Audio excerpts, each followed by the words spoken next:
pagi semuanya. Pagi. Kami akan mempresentasikan tentang VOC.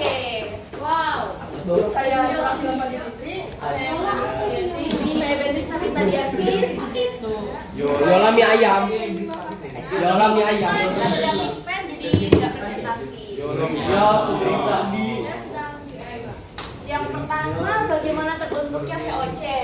VOC atau Verenigde Oost-Indisch Compagnie didirikan pada 20 Maret 1602. Latar belakangnya didirikan VOC adalah ambisi Belanda untuk menguasai rempah-rempah agar dapat bersaing dengan bangsa Eropa lainnya. Oleh sebab itu, Belanda mulai melancarkan ekspedisinya untuk mencari kepulauan rempah-rempah. Tujuannya didirikannya VOC. Yang satu, untuk menghindari persaingannya yang tidak sehat antara sesama kelompok atau koalisi pedagang Belanda yang telah ada. Yang kedua, memperkuat kedudukan para pedagang Belanda dalam menghadapi persaingan dengan para pedagang negara lain. Yang ketiga, sebagai kekuatan revolusi atau dalam perang 80 tahun sehingga VOC memiliki tentara. Maka VOC satu, melakukan monopoli perdagangan di wilayah antara Tanjung Harapan di Afrika Selatan sampai Selat Magellan, ujung selatan benua Amerika termasuk Kepulauan Nusantara. Yang kedua, untuk membentuk angkatan perang sendiri. Tiga, melakukan peperangan. Keempat, mengadakan perjanjian dengan raja-raja setempat. Yang kelima, mencetak dan mengeluarkan mata uang sendiri. Yang keenam, mengangkat pegawai sendiri. Ketujuh, memerintah di negara jajahan. Dan yang delapan, mengadakan pemungutan pajak. Selanjutnya ada kepemimpinan. Untuk gubernur jenderal VOC yang pertama adalah Peter Bond dengan masa kepemimpinan dari tahun 1610 sampai 1614. Dan gubernur jenderal VOC terakhir ialah Peter Beatus van Overstraeten dengan masa kepemimpinan dari tahun 1796 sampai 1801. Tokoh terkenal VOC adalah Peter Bond, merupakan pimpinan pertama VOC dengan masa kepemimpinan dari tahun 1610 sampai 1614. Pada masa kepemimpinannya, Bond melakukan perjanjian dengan warga di Pulau Maluku, menaklukkan Pulau Timor dan mengambil alih Pulau Flores. Sebelumnya, Bond berhasil membunuh Spanyol dari pulau tersebut. Saat masa jabatannya habis, ia kembali ke Belanda dan membawa 4 kapal. Sayangnya, 2 kapal termasuk yang ia tumpangi karam di perairan Maurits. Bond tidak berhasil menyelamatkan diri dan tewas dalam peristiwa itu. Kebijakan dalam menjalankan pemerintahan terdapat pro dan kontra yang dikeluarkan. Berikut adalah kebijakan ekonomi VOC. Yang pertama, hak ekstripasi. Hak ekstripasi merupakan hak untuk menebang dan membakar rempah-rempah dengan tujuan menstabilkan harga rempah-rempah. Yang kedua itu kontingenter adalah kebijakan wajib pajak yang harus dibayarkan sesuai nominal yang telah ditentukan VOC. Pajak ini berupa hasil bumi. Sayangnya tidak ada sistem ganti rugi apabila terjadi kegagalan. Selanjutnya itu yang ketiga,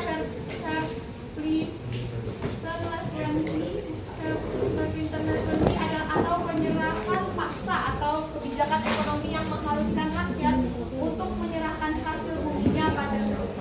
Contohnya yang harus diserahkan adalah lada, kayu, kapas, beras, nila, dan gula. VOC juga telah menetapkan harga tertentu untuk hasil bumi rakyat dan juga enggak memperbolehkan rakyat untuk menjualnya ke pihak lain selain VOC. Yang keempat, pelayaran hongi.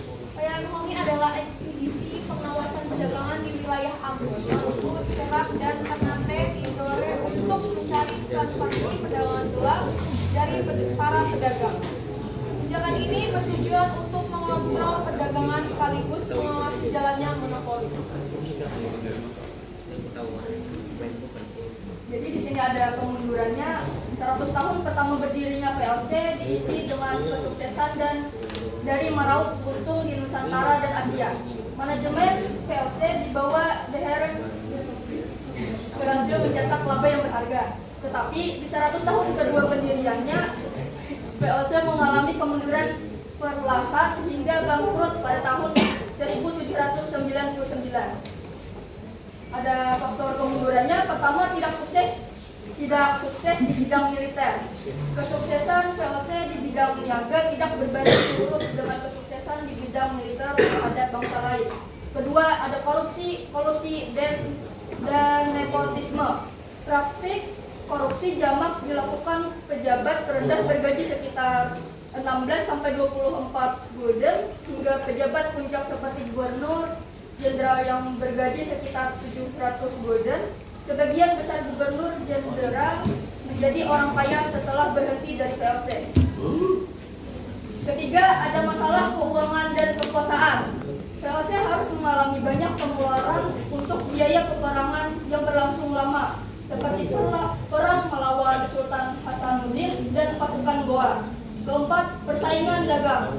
VOC juga kesulitan mempertahankan hegemoni dengan bertambahnya saingan dagangan di Asia. Dua bangsa pesaing terbesar VOC saat itu adalah Inggris dengan EIC atau East Indian Company dan Prancis.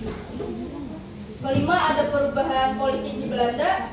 Sistem monopoli yang dijalankan VOC sudah tidak sesuai dengan keadaan Hindia Belanda pada masa itu. Perubahan politik di Belanda dengan berdirinya Republik Batav pada 1795 yang demokratis dan liberal menganjurkan perdagangan bebas. Sekian dari kami, terima kasih. Apakah ada pertanyaan? Saya. Diskusi Saya. dan jawab. Baik, Saudara Altaf, apa yang ingin Anda tanyakan kepada kelompok? Saya ada 2 pertanyaan. Banyak tadi. Itu yang pertama. Assalamualaikum warahmatullahi wabarakatuh. Kenalkan, nama saya Muhammad bin Altaf dari kelompok 6. Saya ingin bertanya, di bagian hak-hak VOC nomor 1 melakukan monopoli perdagangan di wilayah antara Tanjung Harapan di Afrika Selatan sampai Selat Magelang termasuk Kepulauan Nusantara. Tujuan mereka untuk memonopoli perdagangan di wilayah antara Tanjung Harapan di Afrika Selatan sampai Selat Magelang itu untuk apa? Lalu pertanyaan kedua adalah untuk yang di bagian kemunduran atau pemunduran di masalah keuangan dan kekuasaan. Yaitu ada keterangan VOC harus mengalami banyak pengeluaran untuk biaya peperangan yang berlangsung lama seperti perang melawan Sultan Hasanuddin dan pasukan Goa. Kenapa sih perang melawan Sultan Hasanuddin dan pasukan Goa begitu lama gitu dan harus mengeluarkan banyak sekali dana untuk peperangan tersebut? Apakah ada sesuatu hal yang harus diperbaiki atau sesuatu? Kemudian dari saya. Ya, masih apakah ada yang lain dari rempah-rempah? Pokoknya negaranya kayangan perempah gitu ya. Mereka ke sana ngambil perempahnya. Itu aja. Ada utamanya. Iya lah. Oke. Sangat bisa dipahami. Iya lah. Pertanyaan kedua.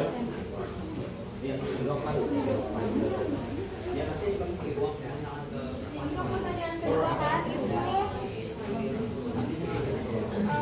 apa penyebab peperangan antara Sultan Hasanuddin dengan pihak Belanda itu menjadi lama, terus juga kenapa mengeluarkan banyak biaya atau dana begitu kan? Ya karena tujuan utama Sultan Hasanuddin itu kan dia kayak merasa pihak VOC itu hendak memonopoli perdagangan di kawasan Makassar dengan cara licik yang menyengsarakan dan merugikan rakyat.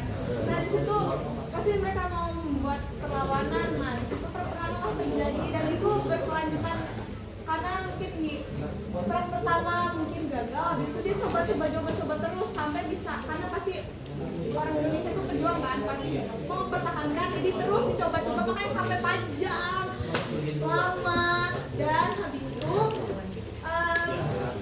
kenapa Pak mengeluarkan banyak dana tuh? Karena pasti kalau ada peperangan itu pasti kan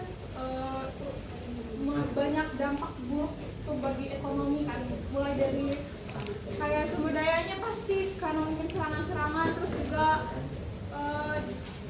pemukiman itu pasti banyak yang mungkin dibakar loh, mungkin diserang. Jadi untuk menstabilkan itu